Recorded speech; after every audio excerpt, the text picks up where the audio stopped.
The young Austrian engineer stood in the muddy field outside Vienna in the spring of 1914, watching his newest creation tear through a line of wooden targets with impossible speed. 600 bullets per minute, the Schwarzlos machine gun sang its metallic song, and Andreas Schwarzlos felt the familiar pride of invention wash over him. He imagined armies moving faster, wars ending sooner, conflicts resolved with such overwhelming firepower that surely no nation would dare prolong the fighting. What he could not imagine, what no inventor in those final months before the Great War could imagine, was that their creations designed to end wars quickly would instead transform a political assassination into 4 years of mechanized slaughter that would consume 16 million lives. It was not the bullets that would break men's minds in the trenches, but the waiting between them. The space where a soldier's imagination could wander to his mother's kitchen, to the smell of fresh bread, to the sound of his daughter's laughter, before the next shell reminded him that home was now a different universe entirely. This was the war that began with cavalry charges and ended with poison gas, that started with military bands playing men to the front and finished with tanks crushing barbed wire into the mud of no man's land. Franz Ferdinand's assassination in Sarajevo on June 28, 1914, should have been a regional crisis.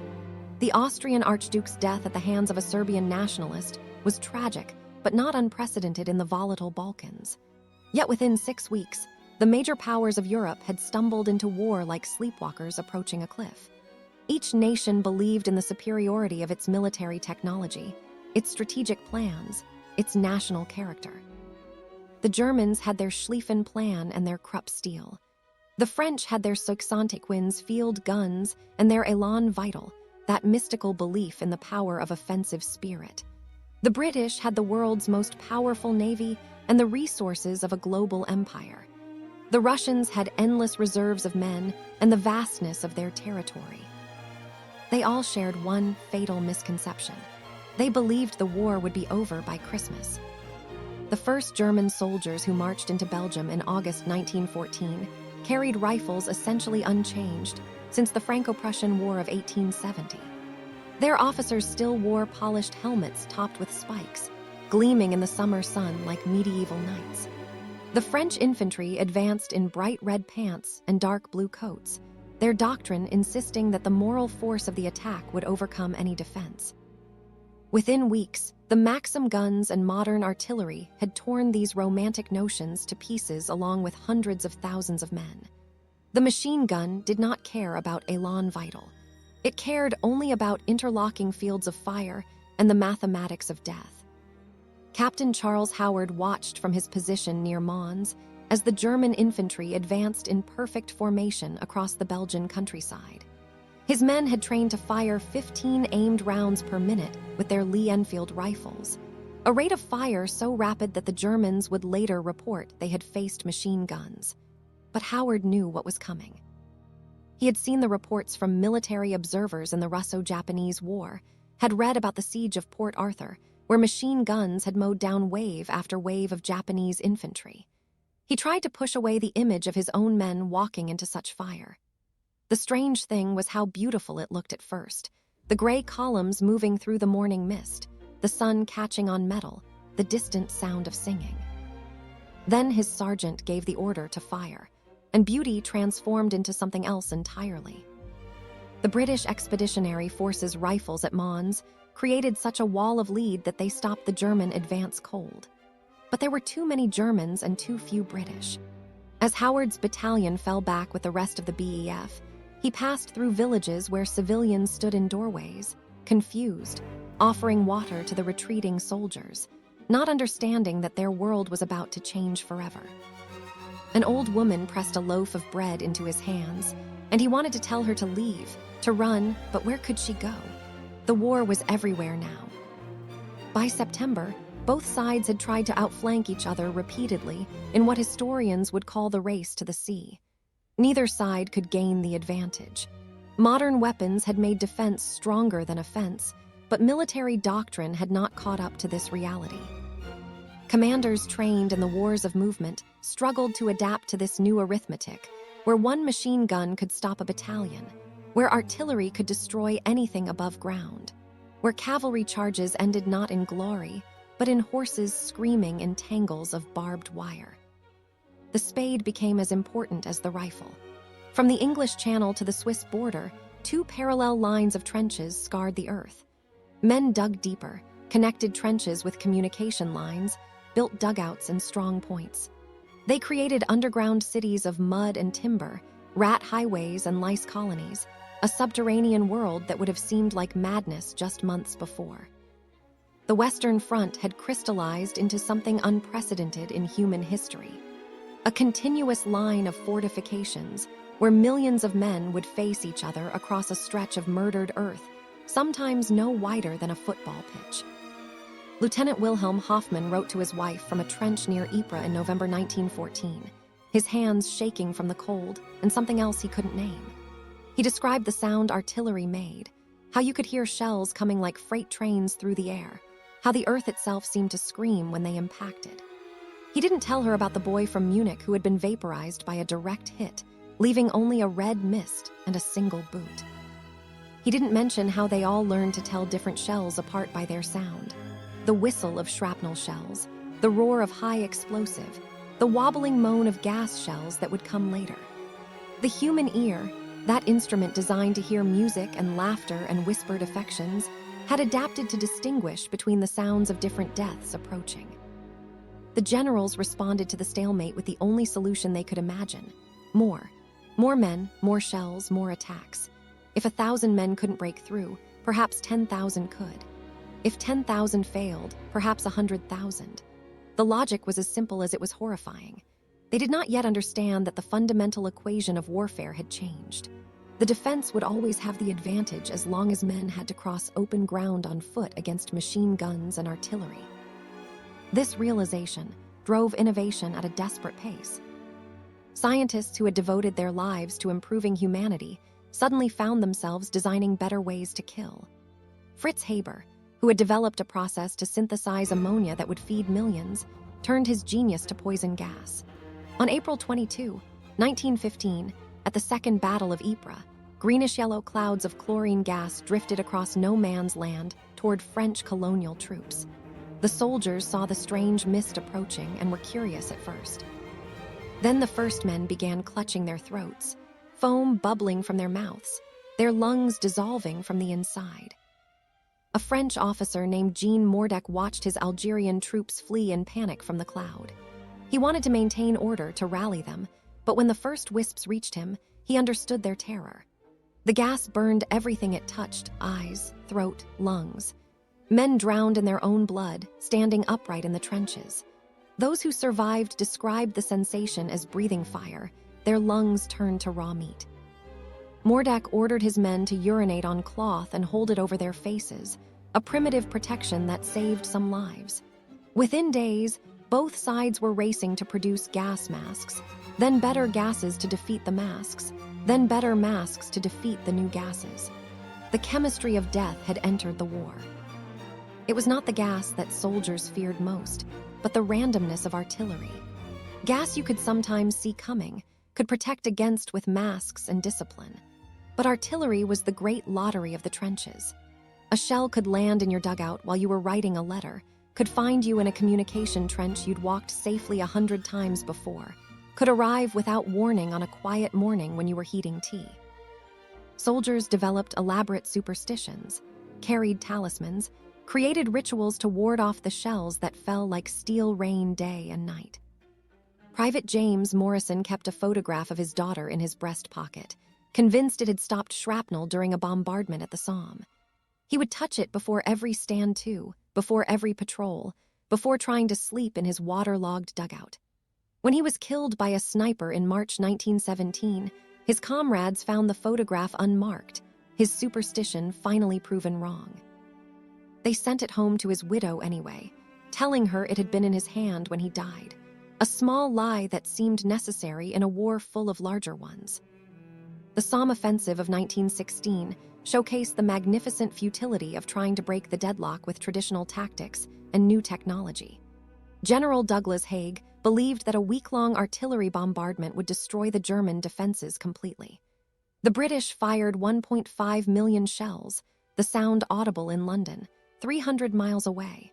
Surely nothing could survive such a hurricane of steel.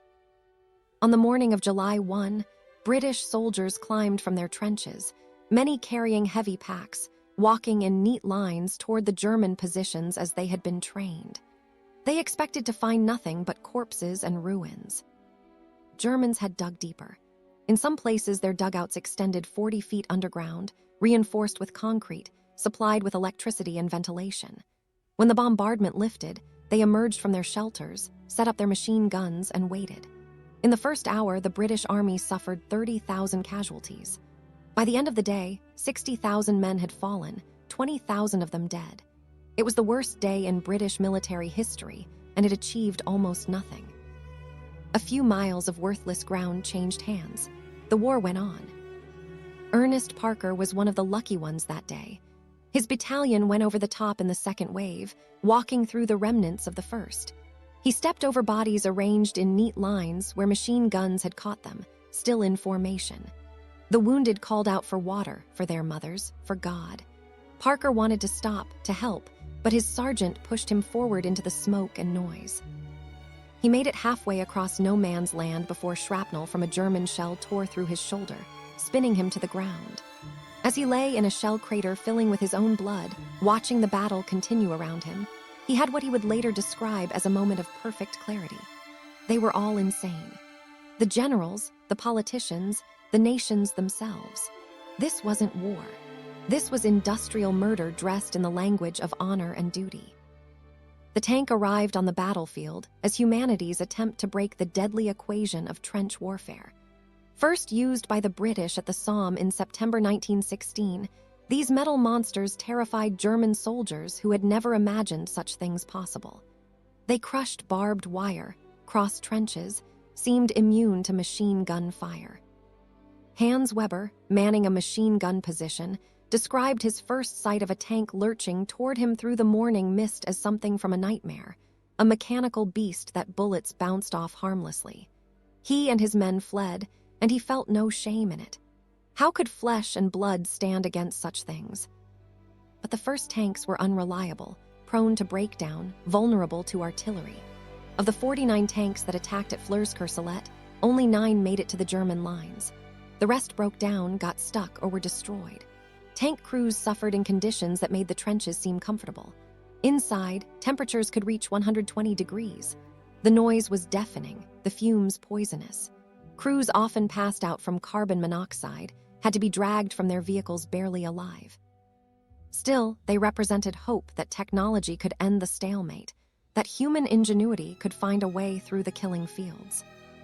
The Germans responded with their own innovations.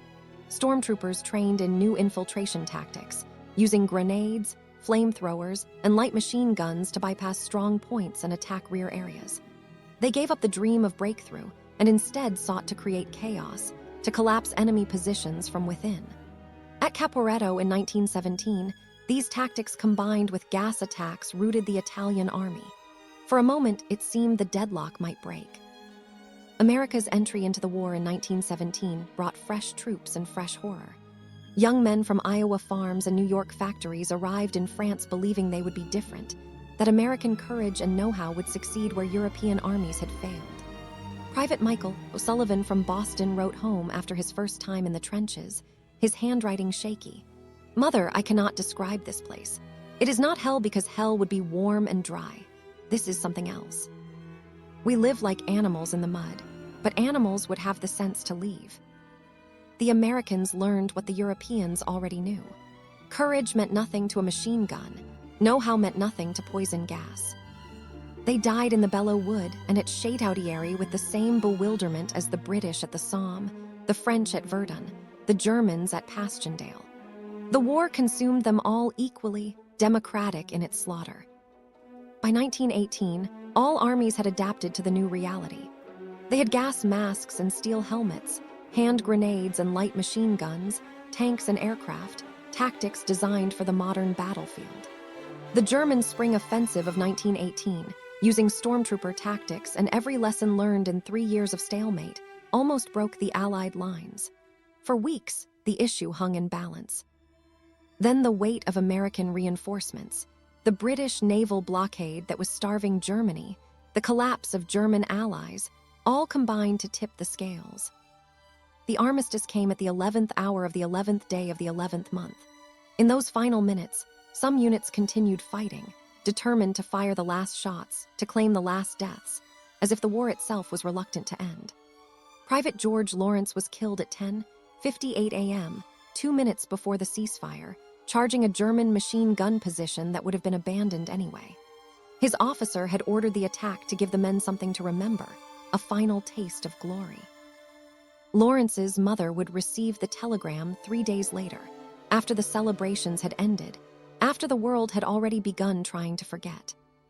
Captain Heinrich Müller stood in his trench as silence fell across the Western Front for the first time in 4 years. He had been a university student in 1914, studying philosophy, planning to become a professor.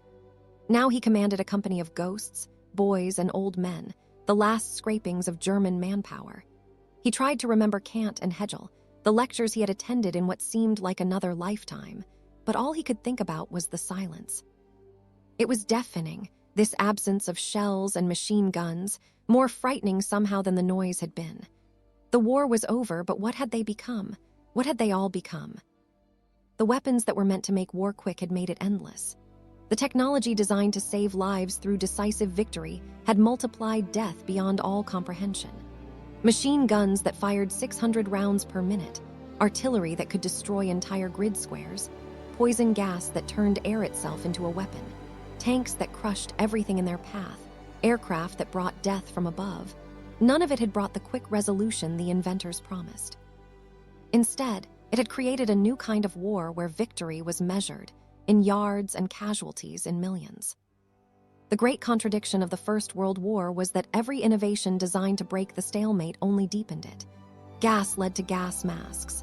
Tanks led to anti-tank guns. Aircraft led to anti-aircraft fire. Each solution created new problems. Each breakthrough prompted a counter-breakthrough. The war became a terrible engine of innovation, producing in 4 years advances that might have taken decades in peacetime. But every advance was written in blood, tested on human beings who had become mere data points in the calculations of general staffs. The men who survived carried the war home in their bodies and minds. They flinched at backfiring cars that sounded like shells. They woke screaming from nightmares of gas attacks. They couldn't explain to their families what they had seen, what they had done, what had been done to them. The German soldier Ernst Junger wrote that they had passed through a door that could never be closed again, that they had seen technological civilization reveal its true face. The British poet Wilfred Owen, killed a week before the armistice, had written that they had witnessed the old lie, dulce et decorum est pro patria mori. It is sweet and proper to die for one's country. The weapons had made such deaths neither sweet nor proper, just industrial and impersonal. In the years after the war, the inventors and scientists who had created these weapons grappled with their responsibility. Fritz Haber, father of chemical warfare, was awarded the Nobel Prize for his ammonia synthesis process, but his wife had committed suicide in protest of his gas weapons. Andreas Schwarzlos lived to see his machine guns used in another world war, even more terrible than the first. Hiram Maxim, inventor of the first modern machine gun, had died in 1916, spared from seeing the full flowering of his creation's potential. They had all believed they were serving progress, serving their nations, serving some greater good. They had given humanity the tools to destroy itself more efficiently than ever before. The tragedy was not that the weapons were too primitive, but that they were too effective. They had made defense stronger than offense, creating a war of attrition where victory went not to the most skillful, but to the last man standing. The generals kept fighting the last war while the weapons had already created the next one. By 1918, all the elements of the Second World War were in place: tanks, aircraft, chemical weapons, the targeting of civilians, the mobilization of entire societies for total war. The First World War had been the terrible classroom where humanity learned how to kill on an industrial scale. The fields of France and Belgium slowly healed, grass covering the shell craters, forests regrowing over old trench lines. But the earth still yields its harvest of shells and bones, helmets and bullets, the detritus of a war that was supposed to end all wars. Farmers still uncover unexploded ordnance every spring. 100 years later, the weapons still claiming occasional victims as if the war never truly ended. The ground itself remembers what humanity would prefer to forget. Standing in those fields today, it's hard to imagine the moonscape of mud and wire and death that existed here. Birds sing where gas once drifted. Children play where machine guns once traversed. But sometimes, in the morning mist, you can almost see them.